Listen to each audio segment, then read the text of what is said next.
ஜின்னி வீஸ்லியோட எதுக்கு sleep over? ஹாக்வார்ட்ஸ்ல இருக்கும்போது ஒரே இடத்துல தானே இருக்கீங்க, அது ஸ்லீப் ஓவர் கிடையாதா? வெட்டியா இங்க உட்கார்றது போதாதுன்னு அங்க போயிட்டு இன்னும் வெட்டியா உட்காரணுமா?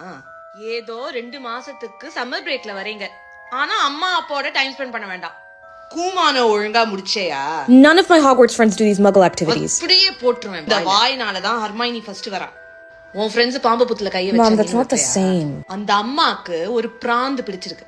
எப்ப பார்த்தாலும் ஒரு கத்தல். I mean, we're loud. செருப்பு மூஞ்சி பர்சி ரூல்ஸ் ராமானுஜம். ரெண்டாவது பையன் அழகா ஒரு பிரெஞ்சு பொண்ணை கரெக்ட் பண்ணிட்டா. நீ எப்போதான் வாழ்க்கையில உருப்பிடுறியோ குட்டிடாது, கோத்த குட்டிடாது. ஏய், குழந்தைக்கு சாப்பாடு போடல. இந்த ரெட்ட பிறவிகளுக்கு அந்த பிரின்சிபல் ஆபீஸோட வேற எந்த ஆபீஸும் தெரியாது அவளுக்கு. ரான் வீஸ்லி ஒரு பயந்தாங்குழி இருக்கிறதே அந்த பொண்ணு தான் நார்மல். அவ வீட்டுக்கு போனா உனக்கு கிறுக்கு பிடிக்க போறது. மரியாதையா வீட்டுல சாப்பாடு இருக்கு, வாய மூடிட்டு குந்து. ஸ்லீப் ஓவராது, பூப் ஓவராது. என் தங்க பப்பாளிடா, என் கோந்த பப்பாளிடா.